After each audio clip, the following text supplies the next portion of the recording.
Good morning, guys. Last time we were reading, it was cool because I asked you to draw your bird's eye view of the farm where Roz is now living. And all of yours looked, you had similar elements, but they all looked a little bit different. So it was cool to see how you were really unique in your design of the farm. And then also, you all mentioned Roz's plan, which we know is really, really significant or important. It's that she plans to escape. So she has kind of confided in her new friends that that's what she wants to do. So we're going to see if she's actually able to do it. There's some ginormous portraits of Thor and Rue behind me. Pretty darn cute. All right, here we go. Chapter 11, the Stragglers. So stragglers usually means people left behind. Wild geese are known for migrating in the autumn and the spring. But exactly when a flock migrates is up to its members.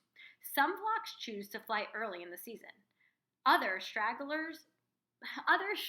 far behind. And it was one of those straggling flocks that caught the attention of our robot. Honk, honk, honk! These geese were heard before they were seen. Their honking voices echoed across the farm. And then the flock appeared above the fields, flying in a wobbly V formation. They glided over the pasture and plunked down into the pond. None of them were very concerned as Roz approached. These geese had seen similar creatures on other farms, and they knew there was nothing to fear. But they were about to learn that our robot was very different from others. "Hello, geese," said Roz. "Welcome to Hilltop Farm." And the geese froze. They stared at Roz with suspicious eyes, and then the biggest goose slowly swam over. "I've come across plenty monsters like you," he said, "but I've never met one who could talk. I am not a monster. I'm a robot. My name is Roz." The goose scratched its head. "Well, it's nice to meet you, Roz the robot," he said at last. "My name is Wingtip, and this is my flock." Roz gave a friendly wave, and soon the flock was gathering around, curious to meet this odd character. As you can imagine, the geese were shocked to learn that Roz had a goose for a son. They asked her all kinds of questions about Brightbill, her old life on the island, and about her new life on the farm. Then Roz asked them a question of her own. "Do you think Brightbill's flocks would ever come this way on their migration?" "Doubtful," said Wingtip. "It sounds like his flock takes the eastern flyways. They never come this far west." The robot slumped with disappointment. "However, we geese are full of surprises. I'll promise you this, Roz. If we ever meet Brightbill, we'll point him in your direction." The talk was interrupted by giggling and barking. The children were taking their dog for a walk, and Roz couldn't be seen chatting with Geese, so she whispered a quick goodbye to her new friends and went back to work. And when she looked down at the pond later that day, she saw that the flock was gone.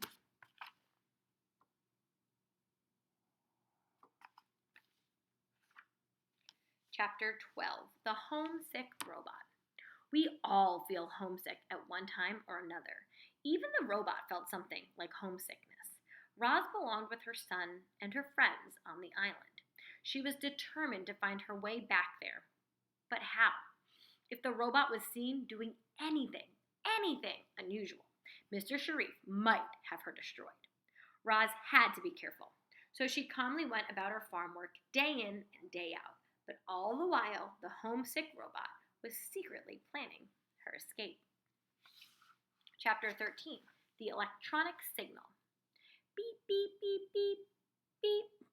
A message was flashing on Roz's computer. The drone was reporting that gusty winds had sent it spiraling into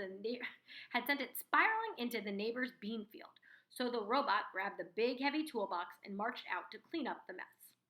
Roz found the flying machine upside down, with its landing gear poking above the rows of leafy plants. It had some scrapes and scratches, but no major damage. She flipped it over, brushed it off, and tightened a few screws. Then she said, "Return to Hilltop Farm." The engine started buzzing, and the machine lifted off the ground and flew home. As Roz marched back, she cut through a strip of forest that separated the two farms. There were trees and ferns, rocks and shrubs, and small forest animals. It was a little piece of the wilderness. And suddenly the robot was thinking of the wild island that she missed so much. Someday she would try to run away and return to her true home. Was this the moment for her escape? Could it be as easy as sneaking off through these trees? No, it couldn't be that easy. Ahead on the other side, Mr. Sharif was sitting in his pickup truck watching. Because of the robot's electronic signal, he knew she had stepped off the property, and he had raced out there to see what she was up to. Roz marched over to the truck, and Mr. Sharif leaned out his window. He had a serious expression on his face. Don't ever leave this property without my permission. Understand? I understand, said Roz.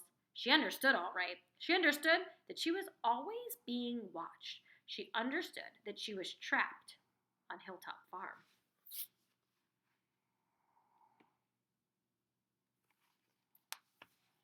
Chapter 14. The Sad Truth. That night, while everyone else was sleeping, Roz stayed up with her computer and researched sneaky subjects. She looked for diagrams of her own body, for maps of the area, for any news that might help her escape. But the robot found nothing. The computer only let her access information about farming. She was cut off from the outside world. It was clear that if Roz wanted to escape from her new life, she would need help. But the cows didn't know how to escape, and Mr. Sharif would never let his robot leave. Who would possibly help Roz run away from the farm? Any ideas? Chapter 15 is called The Children. As time rolled by, Roz saw less and less of Mr. Sharif, but she saw more and more of the children. They were shy at first. The robot might look up from the pasture and see Jad peeking around the corner of the barn, or see Jaya spying from the branches of a tree. But the children were growing bolder. And then one day, Roz marched into the workshop and heard giggling. She walked to the closet in the back, opened the door, and there was Jaya, smiling and trying not to laugh. I'm hiding from my brother, whispered the girl. Close the door. The robot closed the door.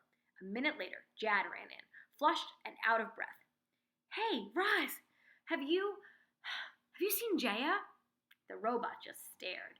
I know she's in here, said Jad, and he began prowling around the room.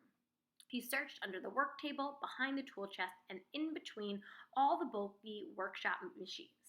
Finally, he marched up to Roz and said, I order you to show me where my sister is hiding. The robot pointed to the closet. Jad smiled mischievously and tiptoed over. Then he flung open the door and screamed, Found ya! No fair, Jaya whined. Roz showed you where I was hiding. The girl scowled at the robot. That wasn't very nice, Roz, but you can make it up to me by playing hide and seek. Count to 100 and then try to find my brother and me, okay? There was a brief pause. The robot said, okay. Jaya and Jad squealed with delight and scampered out the door as Roz started counting. The robot's sensitive ears listened carefully to the children outside. She heard quick footsteps crunching across the driveway. She heard a giggle and the sound of tree branches shaking.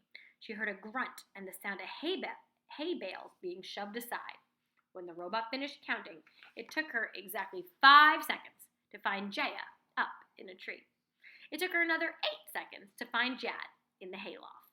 Wow, Roz is really good at seeking, said Jad as he picked hay from his hair. Jaya snorted. Yeah, well, let's see how good she is at hiding. Roz was even better at hiding. While the children counted, the robot slipped silently away, and an hour later, they still hadn't found her. The siblings stood in the driveway, defeated.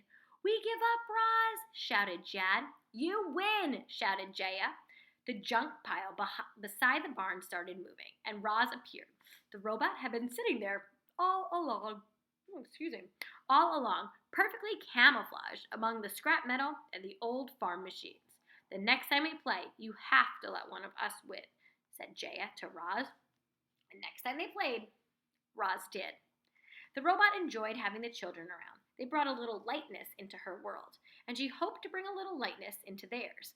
Life must have been dark since their mother is no longer with them. However, Roz had another reason for wanting the children around.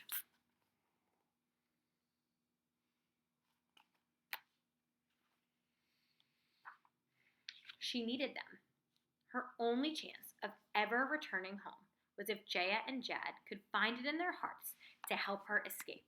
But this was a delicate situation. If Raj tried too hard, the children might say something to their father. If she didn't try hard enough, she might be stuck on that farm forever. Last one. Chapter 16, The Robot's Dream. Cows grazed in the pasture. Wind rustled through the tall grass. Clouds drifted over the fields.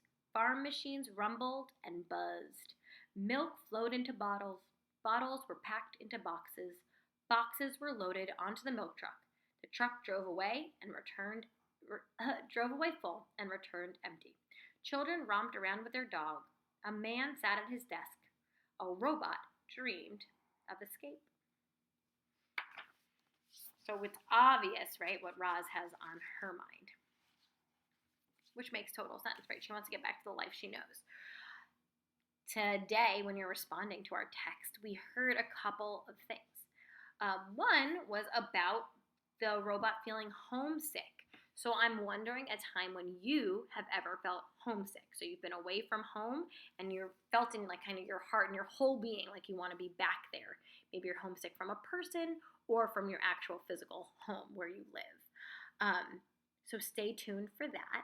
And then I want to know what you think. How is she going to get the children to help her escape? It seems like that's her only chance. Will she be able to do it? I don't know. We'll find out. All right, guys. Tune in next time.